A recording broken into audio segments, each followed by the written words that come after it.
got 48 hours to do this. My girlfriend's just gone out of town and I plan on proposing to her, and I've got the ring. I just need to make a ring box. My girlfriend is into coffins and bats and skulls. I think you get a good picture of what we're dealing with here. The ring is 22 millimeters high, which I've got to account for with the box. I plan on making 2 boxes, but I've only ordered 2 of the smallest, most expensive concealed hinges. They're 3.5 millimeters. And I'm either going to have to order 2 more hinges for the second box, or make one of the lids magnetized, and then we'll just do it like that. Being a ring box, I am trying to make the box not too chunky. So I'm trying to thin down as many layers as I can. I've got a ring height of 22 millimeters, and then I'm probably aiming for 3 mil on the top and bottom of the box.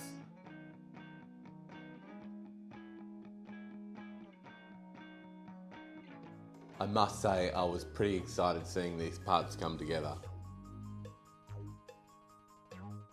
With so many curves and being such a small part, I had to be really careful. This is the first of 2 boxes that I'm going to make, and I'm still undecided about which one I'm going to give to her. Did I make the right call?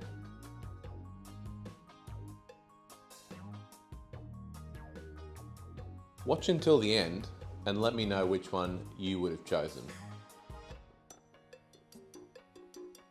Well, that could have gone a lot better. It's just a reminder to read the grain. The router bit has grabbed the timber and ripped a big chunk out of it. That is not a little bit of tear out. That is an asteroid crater. And I don't have any more Burdekin plum, which irritates me to say the least. Okay, quick. Let's smash out another one using different wood this time.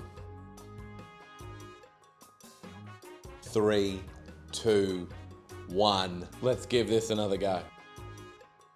Disaster. Well, that went horribly.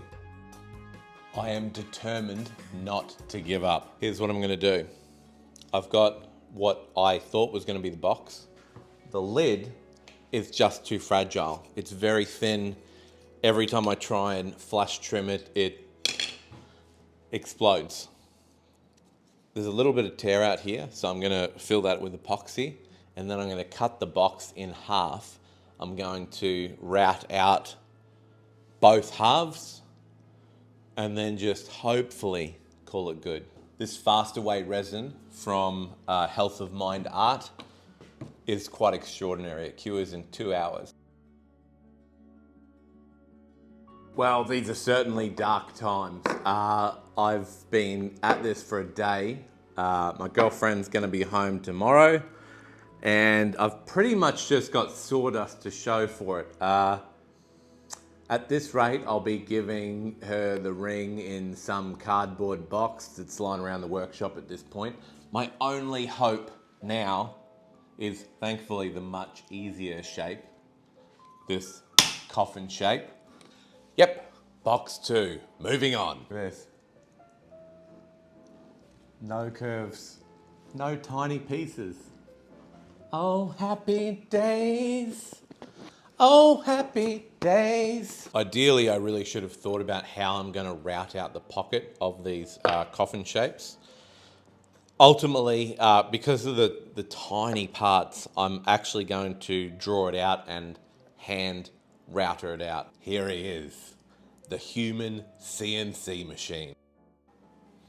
It isn't lost on me that I should have routed out the inside of the box before I shaped the outside. It would have given me much more surface area to work with. Idiot. It was good to get the hand tools out and give it a bit of a bash.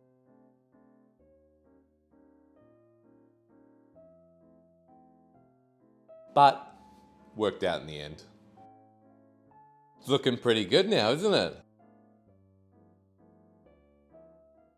if this breaks now, I just need to record for my own sanity. This is where I got up to, okay? Now I just need to join these with my baby hinges, and then I'll probably put some magnets on the other side as well. I've just taken a lot of test drill holes. I've only got one shot at this. And test fitting on some scrap just to work out exactly how I want the hinges. Because the hinges are so small, they're not like traditional concealed hinges that fold inside each other. So what I had to do, it opens up like that. To get that, I had to bevel the back edges. This is one of these moments where you're thinking about how much work has gone into this project, and it occurs to you, if the router grabs that piece and throws it across the room, I'm gonna cry. Like, ugly cry. Here I am getting the hinges to seat properly for the first time. Look at that face. Oh, wait for it.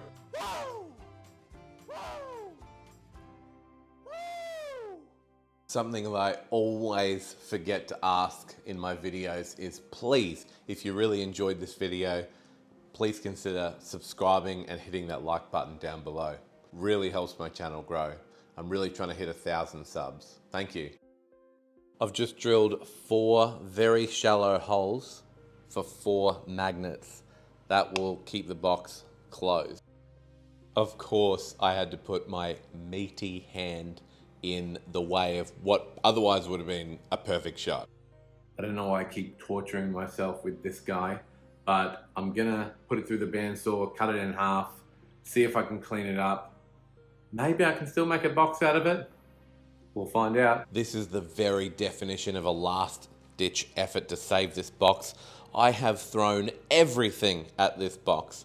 I think the winning box is starting to reveal itself. I never thought upholstery was going to be in my wheelhouse, but after this project, I can confidently say it's still not in my wheelhouse.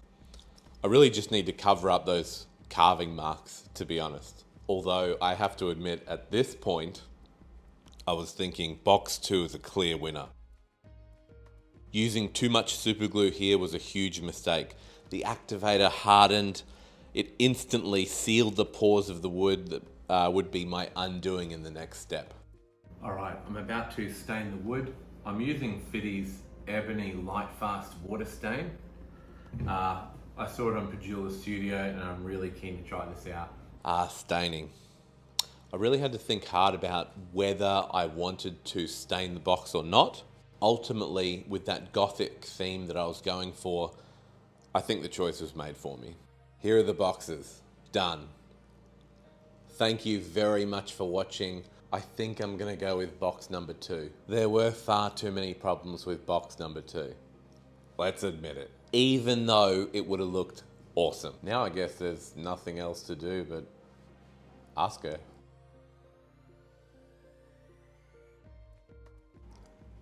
She said yes.